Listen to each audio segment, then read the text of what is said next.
We're all pretty used to rain. We're either prepared for it with an umbrella or raincoat or just get wet.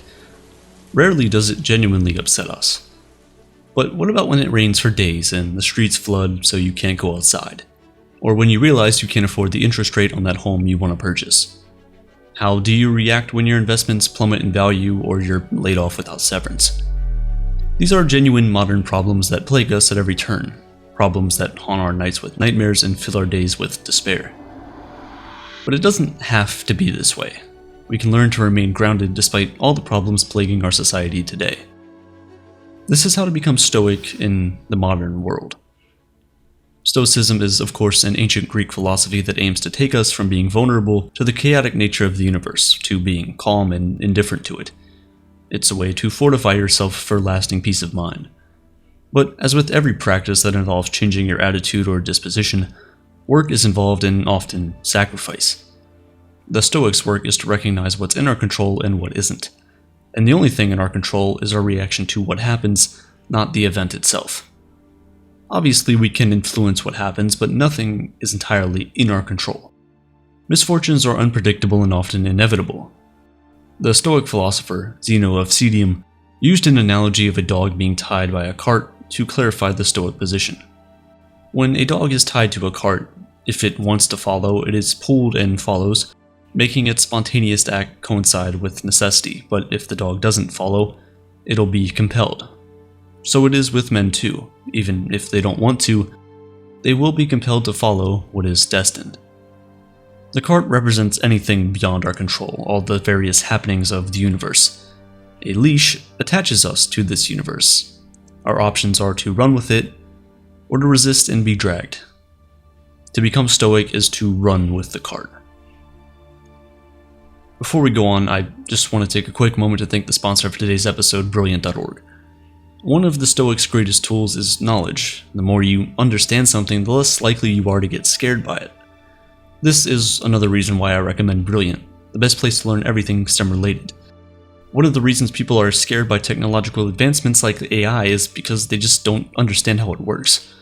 But Brilliant can completely change that with their aptly named How Technology Works course. In this course, you learn everything from how TikTok's For You page is able to figure out your exact thoughts at every given moment, to how AI is going to change our world. Brilliant also has thousands of other lessons just like this one, with new lessons added every single month. All the courses are equipped with interactive features like being able to challenge yourself or compete with others to turn your learning experience into a fun game. Each course is also customized to fit your skill level, so you can start learning whether you're a beginner or intermediate. To see everything Brilliant has to offer completely free for 30 days, go to brilliant.org/aperture or click the link in the description. The first 200 people to visit also get 20% off a premium subscription, which unlocks every single course Brilliant has to offer. Back to our story. Imagine you're at work and your supervisor informs you that the espresso machine you rely on is being removed. Your free daily coffee is suddenly gone. For most of us, this would be pretty devastating. Your reaction here is what's up to you. You have no control whether the machine is there or not.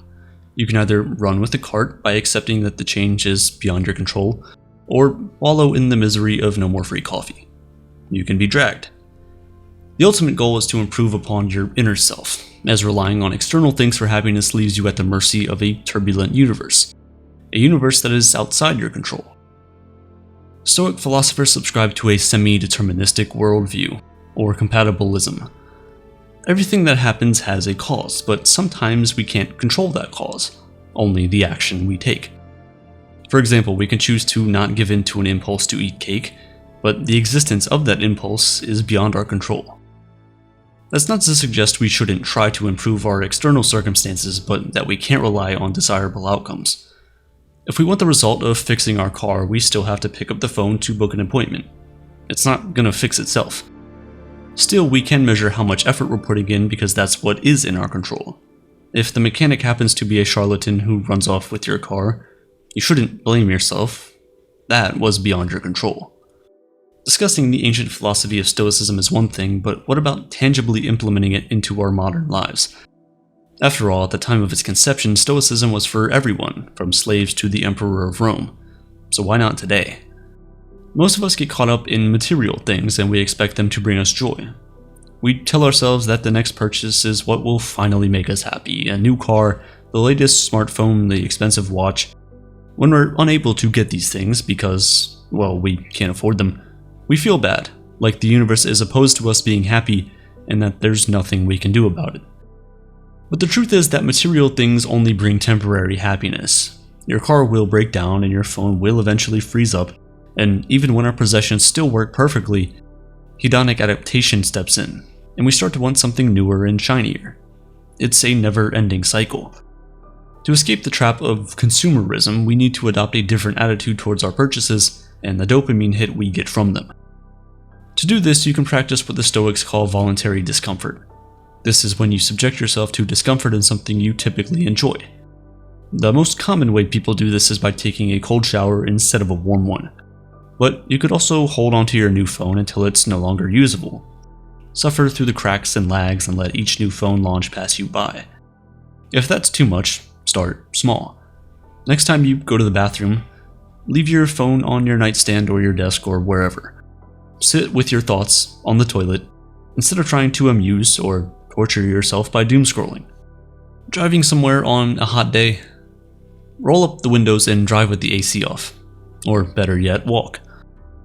Marcus Aurelius, Emperor of Rome, was a practitioner of Stoic philosophy. He ruled the empire from 161 CE until his death in 180 CE, and was widely considered a great philosopher king, although that may be a historical exaggeration. As a leader, he wrote down his Stoic-influenced meditations, likely as a way of assuring himself while handling significant responsibilities. They were intended for his own use and not meant to be published widely, but fortunately we have access to them today. The collection is called Meditations, also called the Inner Citadel. In it, you can see how Marcus Aurelius applied his learned Stoicism to his daily life as emperor. Here are some of those quotes that might be able to help get you into a Stoic mindset. Thus we should employ the mind in all parts of life. When things occur which at first seem worthy of high estimation, we should strip them naked and view their meanness, and cast aside these pompous descriptions of them by which they seem so glorious. Marcus Aurelius would routinely reflect on the nature of his food as devoid of the pleasures and sensations he instinctively derived of it. A fish is just flesh necessary to sustain you. Ignore the pleasing tastes and satisfaction of filling up. When you bring your favorite lunch to work, break it into its most basic components. The salad is just leaves and the fruit of a plant. Croutons are just wheat smashed into flour and combined with yeast to make bread. Bread is then cut into pieces and dried in an oven. By doing this, when you're stuck with a lunch you don't love or the waiter gets your order wrong, you won't be as burdened by the thought of eating it or feeling the absence of something more delicious. Lunch is just raw materials to give you energy. Marcus Aurelius wrote a great deal about how we interpret and interact with others. He adopted the metaphysics of Stoicism as a way of thinking about our interactions and emotions. For Stoic philosophers, the universe is made from an intelligent design. Humans too are part of that same intelligence. It doesn't make sense to hate the same intelligence in another because it's the same intelligence in you. It's similar to the Hindu concept of Brahman, the deity that permeates everything. I can't be angry at my kinsmen or hate them. We were naturally formed for mutual assistance, as the 2 feet, the hands, the eyelids, and the upper and lower rows of the teeth. Opposition to each other is contrary to nature. All anger and aversion is in opposition. We may think of ourselves as in competition with others. We compete for better grades at school and put down others to get a leadership role at a company, but that's a surefire way to live a life of envy and malice. If you see everyone as part of the same intelligence, trying to put others below you would be foolish. You are the same, and treating others as lesser is contrary to nature.